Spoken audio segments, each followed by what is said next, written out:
OFC cable ಅಳವಡಿಕೆಗಾಗಿ lakh deal ಅನ್ನು ಮಾಡಲಾಗಿದೆ. ಓಎಫ್ಸಿ ಕೇಬಲ್ ಅಳವಡಿಕೆಗಾಗಿ ಲಕ್ಷ ಡೀಲ್. ಗುತ್ತಿಗೆದಾರನ ಬಳಿ ಲಕ್ಷ ಕೇಳಿದ ಪಟ್ಟಣ ಪಂಚಾಯತ್ ಅಧಿಕಾರಿ. ಆನೇಕಲ್ನ ಹಾರೋಹಳ್ಳಿ ಪಂಚಾಯಿತಿ ಅಧಿಕಾರಿ ಶ್ವೇತಾಬಾಯಿ ಲಕ್ಷಕ್ಕೆ ಡಿಮಾಂಡ್ ಮಾಡಿರೋದು. ಗುತ್ತಿಗೆದಾರನ ಜೊತೆಗೆ ಡೀಲ್. ರಹಸ್ಯ ಕ್ಯಾಮೆರಾದಲ್ಲಿ ದೃಶ್ಯ ಸೆರೆ. 2 ಕಿಲೋಮೀಟರ್ ಕೇಬಲ್ ಅಳವಡಿಕೆಗೆ 4 ಲಕ್ಷ ರೂಪಾಯಿಗೆ ಡಿಮಾಂಡ್ ಅನ್ನ ಮಾಡಿದ್ರು. ಗುತ್ತಿಗೆದಾರ 3 ಲಕ್ಷ ಕೊಡ್ತೇನೆ ಅಂದ್ರೂ ಕೂಡ ಶ್ವೇತಾಬಾಯಿ ಒಪ್ಪಲಿಲ್ಲ. ಕೊನೆಗೆ 3.5 ಲಕ್ಷಕ್ಕೆ ಡೀಲ್ ಅನ್ನ ಕುದುರಿಸಿದ್ದಾರೆ. ರಹಸ್ಯ ಕ್ಯಾಮೆರಾದಲ್ಲಿ ಸೆರೆಯಾಗಿರುವಂತಹ ವಿಡಿಯೋ. ಡೀಲ್ ಗುಟ್ಟು ಯಾವುದೇ ಕಾರಣಕ್ಕೂ ಕೂಡ ಆಚೆ ಬರಬಾರದು ಅಂತ ತಾಕೀತನ್ನ ಶ್ವೇತಾಬಾಯಿ ಮಾಡಿದ್ರಂತೆ.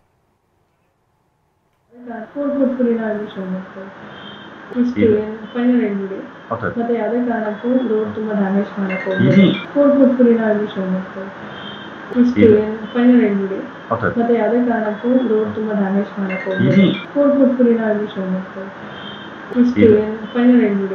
ಮತ್ತೆ ಯಾವುದೇ ಕಾರಣಕ್ಕೂ ರೋಡ್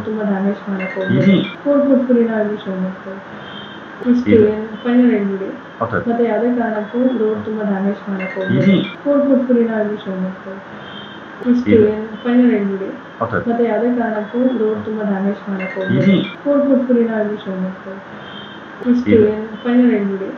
ಮತ್ತೆ ಯಾವುದೇ ಕಾರಣಕ್ಕೂ ರೋಡ್ ತುಂಬಾ ಡ್ಯಾಮೇಜ್ ಮಾಡಕ್ ಹೋಗ್ಬೇಡಿ.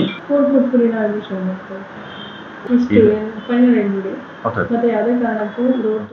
ಈ ಕುರಿತು ಮತ್ತಷ್ಟು ಮಾಹಿತಿಯನ್ನ ಕೊಡ್ತಾರೆ ನಮ್ಮ ಪ್ರತಿನಿಧಿ ರಾಮ್. ಯಾವ ರೀತಿಯಾಗಿ ಡೀಲ್ ಅನ್ನ ಇವರು ಕುದುರಿಸ್ತಾ ಇದ್ರು ಅಂತ ಶ್ವೇತಾಬಾಯಿ, ಇದು ಕ್ಯಾಮೆರಾದಲ್ಲಿ ಸರಿಯಾಗಿರೋದ್ರಿಂದ ಬೆಳಕಿಗೆ ಬಂದಿದೆ. ಈ ರೀತಿ ಇನ್ನೆಷ್ಟು ಕೃತ್ಯಗಳನ್ನ ಅಥವಾ ಭ್ರಷ್ಟಾಚಾರದಲ್ಲಿ ಇವರು ತೊಡಕೊಂಡಿರಬಹುದು ಅಂತ. ರಾಮನಗರ ಜಿಲ್ಲೆ ಹಾರೋಹಳ್ಳಿ ಪಟ್ಟಣ ಪಂಚಾಯಿತಿಯಲ್ಲಿ ಏನು ಓಎಫ್ಸಿ ಕೇಬಲ್ ವಿಚಾರವಾಗಿ ಲಕ್ಷ ಡೀಲ್ ಪ್ರಕರಣವನ್ನ ಈಗ ಸೋಷಿಯಲ್ ಮೀಡಿಯಾಗಳಲ್ಲಿ ಪ್ರಚಾರ ಆಗ್ತಿರುವಂತದ್ದು. ಏನಂತ ಅಂದ್ರೆ, ಈ ಮುಖ್ಯಾಧಿಕಾರಿ ಏನು ಶ್ವೇತಾಬಾಯಿ ಇದ್ದಾರೆ, ತನ್ನ ಆಫೀಸ್ನ ಕಚೇರಿಯಲ್ಲಿನೇ ಕಾಂಟ್ರಾಕ್ಟರ್ ಬಳಿ ಡೀಲ್ ಪ್ರಕರಣವನ್ನ ಮಾಡಿರೋದು. ಅಂದ್ರೆ 1 ಕಿಲೋಮೀಟರ್ಗೆ 2 ಲಕ್ಷ, 2 ಕಿಲೋಮೀಟರ್ಗೆ 4 ಲಕ್ಷ ಆಗುತ್ತೆ, ನೀವು 4 ಲಕ್ಷವನ್ನು ಹಣ ಕೊಡಿ ಅಂತ ಹೇಳಿ ಕಾಂಟ್ರಾಕ್ಟರ್ ಬಳಿ ಕೇಳ್ತಾರೆ. ಇದೇ ಸಂದರ್ಭದಲ್ಲಿ ಕಾಂಟ್ರಾಕ್ಟರ್ ಮೇಡಮ್ ಜಾಸ್ತಿ ಆಗುತ್ತೆ, ನೀವು ಕಮ್ಮಿ ಮಾಡ್ಕೊಳ್ಳಿ ಅಂತ ಹೇಳ್ತಾರೆ. ಇದೇ ಸಂದರ್ಭದಲ್ಲಿ ಅವರು 3 ಲಕ್ಷ ಹೇಳ್ತಾರೆ. ಆವಾಗ ಏನು ಶ್ವೇತಾಬಾಯಿ ಇದ್ದಾರೆ ಮುಖ್ಯಾಧಿಕಾರಿ, ಅವರು ಇಲ್ಲ 3.5ಗೆ ಫೈನಲ್ ಮಾಡ್ಬಿಡಿ ಅಂತ ಹೇಳ್ತಾರೆ. ಇದೇ ಸಂದರ್ಭದಲ್ಲಿ ಅವರು ನನ್ನ ಇನ್ನೊಂದು ಹೇಳ್ಕೊಂತಾರೆ, ನಾನು ಚಂದಾಪುರದಲ್ಲಿದ್ದಾಗ ಇದೇ ರೀತಿಲಿ ಆಗಿತ್ತು. ಆನೇಕಲ್ MLA ಶಿವಣ್ಣ ಸಹ ಕೂಡ ಕರೆದಿದ್ರು. ಇದೇ ಸೋಮಶೇಖರನಾಥ ಹೋಗಿ MLAಗೆ ಹೇಳಿದ್ದ. ಆ ಸಂದರ್ಭದಲ್ಲಿ ನನ್ನ ಕರೆದಿದ್ರು. ಇದೇ ತರ ಪ್ರಕರಣವು ಸಹ ಚಂದಾಪುರ ಪುರಸಭೆಯಲ್ಲಿ ಸಹ ಆಗಿತ್ತು. ಈ ವಿಚಾರವಾಗಿ ಆನೇಕಲ್ ಶಿವಣ್ಣವರು ಕರೆದಿ ನನಗೆ ಈ ವಿಚಾರಕ್ಕೆ ನೀನು ಹೋಗ್ಬೇಡ ಅಂತ ಹೇಳಿದ್ರು. ಆಗ ನಾನು ಹೇಳಿದೆ, ಸರ್ ನೀವು 5 ಲಕ್ಷ ಪಡೆದಿದ್ದೀರಾ ಸೋಮಶೇಖರ್ ಹತ್ರ ಅಂತ ಹೇಳಿದಾಗ ಅವರು ಸುಮ್ಮನೆ ಆದ್ರು. ಆನೇಕಲ್ ಶಿವಣ್ಣವರು ಏನು ಸಾಚಾನ ಅನ್ನೋ ರೀತಿಯಲ್ಲಿ ಆ ವಿಡಿಯೋದಲ್ಲಿ ಆಡಿಯೋ ಸಹ ಇರೋದು ಮತ್ತೆ ವಿಡಿಯೋ ಸಹ ಇರುವಂತದ್ದು. ಅಂದ್ರೆ ಅಧಿಕಾರಿಗಳು ತನ್ನ ಆಫೀಸ್ಗಳಲ್ಲೇ ಈ ಮಟ್ಟಕ್ಕೆ ಏನು ಡೀಲ್ಗೆ ಇಳಿತಾರೆ ಅಂತಂದ್ರೆ ಎಷ್ಟು ಸರಿ ಅನ್ನೋದು ಒಂದು ಕಡೆ. ಆದ್ರೆ ಸರ್ಕಾರ ಇಂಥ ಅಧಿಕಾರಿಗಳ ವಿರುದ್ಧ ಕಾನೂನು ರೀತಿ ಅಂದ್ರೆ ಕ್ರಮ ಜರುಗಿಸ್ತಾರ, ಕಾದು ನೋಡ್ಬೇಕಾಗಿದೆ. ಮಧುಶ್ರೀ. ಓಕೆ, ಧನ್ಯವಾದ ರಾಮ್ ತಮ್ಮೆಲ್ಲ ಮಾಹಿತಿಗಾಗಿ. ಒಂದು ಕಡೆ ಡೀಲ್ ಕುದುರಿಸ್ತಾ ಇರುವಂತಹ ಅಧಿಕಾರಿ ಶ್ವೇತಾಬಾಯಿಯ ವಿಡಿಯೋವನ್ನ ನೀವು ಗಮನಿಸ್ತಾ ಇದ್ದೀರಿ.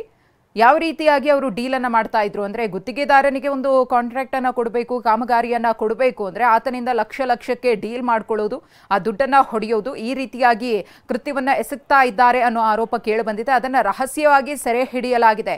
ಎಷ್ಟು ಕೊಡ್ತೀರಿ, ಎಷ್ಟು ಫೈನಲ್ ಮಾಡ್ತೀರಿ, ಹೇಗೆ, ಇದೆಲ್ಲದ್ರ ಬಗ್ಗೆಯೂ ಕೂಡ ಚರ್ಚೆ ಆಗಿದೆ. ಮತ್ತೆ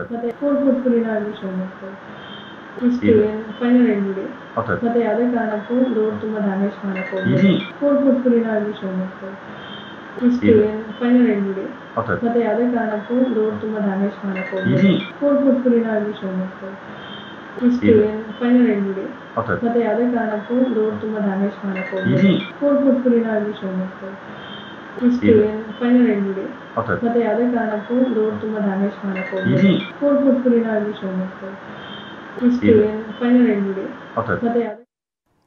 ಈ ಕುರಿತು ಮಾತನಾಡೋಕೆ ದೂರುದಾರರಾಗಿರುವ ವೆಂಕಟೇಶ್ ಅವರು ನಮ್ಮ ಜೊತೆಗೆ ದೂರವಾಣಿ ಸಂಪರ್ಕದಲ್ಲಿದ್ದಾರೆ. ನಮಸ್ತೆ ವೆಂಕಟೇಶ್ ಅವರೇ, ಏನಿದು ಅಂತ ಕರ್ಮಕಾಂಡ?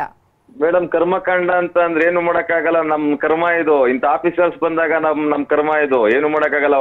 ಒಂದ್ ನಮೂನೆ 3ಗೆ ಹೋಗ್ಬೇಕಾದ್ರೆ ಮೇಡಮ್ 50,000 30,000 ಇಲ್ದಿರ ನಾವ್ ಆಫೀಸ್ ಕಾಲ್ ಮಾಡಕ್ಕಾಗಲ್ಲ ಮೇಡಮ್. ಒಂದು ಇಮಿಟೇಷನ್ ಇಸ್ಕೋಬೇಕಾದ್ರೆ ಒಂದ್ ಇಮಿಟೇಷನ್ 6,000 ಕಾಸು ಕೇಳ್ತಾರೆ ಮೇಡಮ್. ನಾವು ಬಡವರು ಹೆಂಗೆ ನಾವು ಜೀವನ ಮಾಡ್ಬೇಕು ಮೇಡಮ್? ಇವ್ರ ಹತ್ರ ನಾವು ನಮ್ ಜಾಗಗಳಿಗೆ ನಮ್ಗೆ ಡಾಕ್ಯುಮೆಂಟ್ ಮಾಡ್ಕೊಡಿ ಅಂದ್ರೆ ಸರ್ಕಾರದ ಆಫೀಸ್ಗಳಲ್ಲಿ 25,000, 30,000, 50,000 ಒಂದೊಂದು ಖಾತೆಗೆ ಕಾಸು ಕೇಳಿದ್ರೆ ನಾವ್ ಎಲ್ಲಿಂದ ತಂದು ಕೊಡೋಣ ಮೇಡಮ್?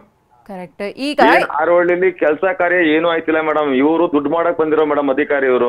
ಈ ಶ್ವೇತಾಬಾಯಿ ಅವರ ಹಿನ್ನೆಲೆ ಏನಂತ? ಎಷ್ಟು ದಿನ ಆಯ್ತು ಅಲ್ಲಿ ಮುಖ್ಯ ಅಧಿಕಾರಿಯಾಗಿ ನೇಮಕ ಆಗಿ? ಏನ್ ಕಥೆ ಅಂತ? ಅವ್ರು ಬಂದು ಮೇಡಮ್ ಒಂದ್ 3 ತಿಂಗಳು ಆಯ್ತು. ಅದಕ್ ಮುಂಚೆ ಎಲೆಕ್ಷನ್ ಇದ್ರಲ್ಲಿ ಬಂದಿದ್ರು ಮೇಡಮ್. ಆ ಎಲೆಕ್ಷನ್ ಅಲ್ಲಿ ಬಂದು ಅವರು ಬರೇ ಕಮರ್ಷಿಯಲ್ ಮಾತ್ರ ಮೇಡಮ್ ಅವ್ರು ಕೆಲಸ ಮಾಡೋದು, ಸಾರ್ವಜನಿಕರಿಗೆ ಕೆಲಸ ಮಾಡೋದೇ ಇಲ್ಲ ಅವರು. ಸಾರ್ವಜನಿಕರಿಗೆ ಕೆಲಸ ಮಾಡ್ಬೇಕಾದ್ರೆ ಒಂದ್ ಖಾತೆಗೆ 30,000, 50,000 ದುಡ್ಡು ತಗೊಂಡೋಗ್ ಕೊಟ್ರೆ ಅಷ್ಟೇ ಫೈಲ್ ಮೂವ್ ಆಗೋದು. ಇಲ್ಲ ಅಂದ್ರೆ ₹1 ಕಾಸು ಕೊಟ್ಟಿಲ್ಲ ಅಂದ್ರೆ ಒಂದ್ ಕೆಲಸನೂ ಆಗಲ್ಲ ಮೇಡಮ್. ಆ ಫೈಲ್ ಯೂಸ್ ಬರಲ್ಲ. ಆಮೇಲೆ ಹೋಗೋ ಸಾರ್ವಜನಿಕರಿಗೆ ಮೇಡಮ್ ಒಂದು ಗೌರವ ಇವಾಗ ಮಾತಾಡಲ್ಲ ಮೇಡಮ್. ನಾವೇನೋ ಅವ್ರ ಮನೆ ಒಂಥರ ಭಿಕ್ಷಾ ಕೇಳ್ದಂಗೆ ಹೋದಂಗೆ ಹಂಗಾಗ್ಬಿಟ್ಟದೆ ಮೇಡಮ್. ಹೌದು, ಶ್ವೇತಾಬಾಯಿ ಅವ್ರು ಮೇಡಮ್. ತುಂಬಾ ಜನಗಳಿಗಂತೂ ಇಲ್ಲಿ ಸ್ವಲ್ಪ ಭಾರಿ ಇದಾಯ್ತಾರ ಮೇಡಮ್. ದುಡ್ಡಿರೋರು ಕೊಟ್ಬಿಟ್ಟು ಮಾಡಿಸ್ಕೊತಾರೆ ಮೇಡಮ್. ನಾವೆಲ್ಲ ಹೆಂಗ್ ಕೊಡ್ಬೇಕು ಮೇಡಮ್ ದುಡ್ಡನ್ನ? ಇದ್ರ ಬಗ್ಗೆ ನೀವೇನಾದ್ರೂ ಮುಂಚೆ ಆಕ್ಷನ್ ತಗೊಂಡಿದ್ರಾ? ಹೋರಾಟ ಮಾಡೋದು, ಮೇಲಧಿಕಾರಿಗಳ ಗಮನಕ್ಕೆ ತರೋದು, ಇದೇನಾದ್ರೂ ಆಗಿತ್ತಾ? ಮೇಲಧಿಕಾರಿಗಳಿಗೆ ಅಲ್ಲಿ ಹೋಗಿ ಹೇಳಿದ್ರು ಯಾರು ಸ್ಪಂದಿಸೋದೇ ಇಲ್ವಲ್ಲ ಮೇಡಮ್. ಅವ್ರು ಅದೇ ಧಾಟಿ. ಅವ್ರು ಕಸ್ಟಮರ್ ಹೋದ್ರೆ ನಮ್ಗೆ ಈ ಬಿಸ್ನೆಸ್ ಮಾಡೋ ರೀತಿಲಿ ನೋಡ್ತಾರೆ ಮೇಡಮ್. ಇವರು ಸಾರ್ವಜನಿಕರು ನಾವ್ ಇವ್ರು ಸೇವೆ ಮಾಡಕ್ಕಿರ್ತೀವಿ, ಸರ್ಕಾರದಿಂದ ನಮ್ಗೆ ಸಂಬಳ ಕೊಡ್ತಾರೆ ಅನ್ನೋದು ಅವ್ರ ಮೈಂಡ್ ಅಲ್ಲಿ ಇಲ್ಲ ಮೇಡಮ್. ಕಮರ್ಷಿಯಲ್, ಇಂಡಸ್ಟ್ರಿಯಲ್, ಫ್ಯಾಕ್ಟ್ರಿ ದುಡ್ಡು ಎಲ್ಲೆಲ್ಲ ಬರ್ತದೆ ಮೇಡಮ್, ಅಲ್ಲಿ ಮಾತ್ರ ಹೋಯ್ತಾರ ಅವರು. ಆರೋಳ್ಳಿ ಏನ್ ಇಂಪ್ರೂವ್ಮೆಂಟ್ ಏನಿಲ್ಲ ಮೇಡಮ್. ಈ ನಿಂದ ನಮ್ಗೇನು ಯೂಸ್ ಇಲ್ಲ ಮೇಡಮ್ ಇಲ್ಲಿ. ಈಗ ದೂರ್ ಕೊಟ್ಟಿದ್ದೀರಲ್ಲ, ಸೊ ದೂರ್ನಲ್ಲಿ ಏನೆಲ್ಲ ವಿಚಾರಗಳನ್ನ ನೀವು ಉಲ್ಲೇಖ ಮಾಡಿದಿರಿ ಅಂತ ವೆಂಕಟೇಶ್? ಏನೆಲ್ಲ ಹೇಳಿದಿರಿ ಅಂತ? ಅದೇ ಇವಾಗ ಮೇಡಮ್ ಇಮಿಟೇಷನ್ ಹೋದ್ರು ಕಾಸು ಕೊಡ್ಬೇಕು, ತಿರ್ಗಲೊಂದು ನಮ್ದು ಖಾತೆ ಕಿರದೆ ಹೋದ್ರು ಕಾಸು ಕಟ್ಬೇಕು. ಇವತ್ತು ಪಟ್ಟಣ ಪಂಚಾಯತಿ ಟ್ಯಾಕ್ಸ್ ಬಂದ್ಬಿಟ್ಟು 1,000 ಇದ್ದಿತ್ತಲ್ಲ 5,000, 6,000 ಮೇಡಮ್. ಅದ್ರಲ್ಲಿ 20,000, 30,000 ಆಗ್ತಾರೆ. ಅದ್ರಲ್ಲಿ ಇಷ್ಟು ಕಾಸು ಕೊಟ್ಬಿಡಿ ಕಮ್ಮಿ ಮಾಡ್ತೀನಿ ಅಂತ ಹೇಳ್ತಾರೆ. ಆಮೇಲೆ ಒಂದು ನಮೂನೆ 3 ಮಾಡ್ಕೊಡಿ ಅಂದ್ರೆ ಮೇಡಮ್ 25,000 ಮಿನಿಮಮ್ ಮೇಡಮ್. 1,00,000 ದುಡ್ಡು ಇಸ್ಕೊತಾರೆ ಮೇಡಮ್. 1,00,000 ದುಡ್ಡು ಇಸ್ಕೊತಾರೆ ಮೇಡಮ್. ದುಡ್ಡು ಕೊಟ್ರೆ ಅಷ್ಟೇ ಮೇಡಮ್ ಇಲ್ಲಿ ಕೆಲಸ. ಅವರ ಜೊತೆಗೆ ಈಗ ಅವ್ರ ಜೊತೆ ಕೆಲಸ ಮಾಡ್ತಾರಲ್ಲ ಸಹೋದ್ಯೋಗಿಗಳು ಅನ್ನಿಸ್ಕೊಂಡವರು ಕೂಡ ಈ ಅವರ ವರ್ತನೆಯ ಬಗ್ಗೆ ಬಾಯಿ ಬಿಚ್ಚಲ್ವಾ ಅಥವಾ ಅದನ್ನ ಖಂಡಿಸಲ್ವಾ? ಮೇಡಮ್ ಅಧಿಕಾರಿಗಳು ಹೇಳ್ದಂಗೆ ತಾನೆ ಮೇಡಮ್ ಅವರು ಕೆಲಸಗಾರರು ಕೇಳ್ಬೇಕಾಗಿರೋದು. ಆಫೀಸರ್ ಅಲ್ಲ ಮೇಡಮ್ ಇವರು. ಕೈಗಳೇ ಕೆಲಸ ಮಾಡೋರು ಅವ್ರು ಹೇಳ್ದಂಗೆ ತಾನೆ ಮೇಡಮ್ ಇವರು ಕೇಳ್ಬೇಕು.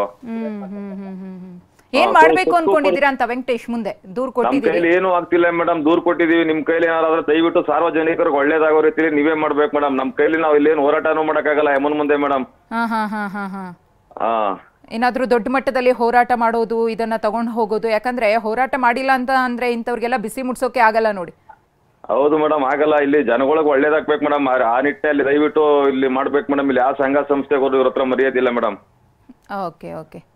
ಯಾವ ಅಧಿಕಾರಿಗೂ ಮರ್ಯಾದಿಲ್ಲ, ಯಾವ ಒಂದು ಸಂಘಟನೆಯವರು, ಯಾವ ರಾಜಕೀಯ ಇಲ್ಲಿ ಯಾರಿಗೂ ಇಲ್ಲ ಮೇಡಮ್. ಇವ್ರು ಆಡಿದ್ದೆ ಆಟಾಗೋಗದೆ ಮೇಡಮ್ ಇಲ್ಲಿ. ಎಸ್ ಧನ್ಯವಾದ ವೆಂಕಟೇಶ್ TV9 ಜೊತೆ ಮಾತನಾಡಿದಕ್ಕೆ.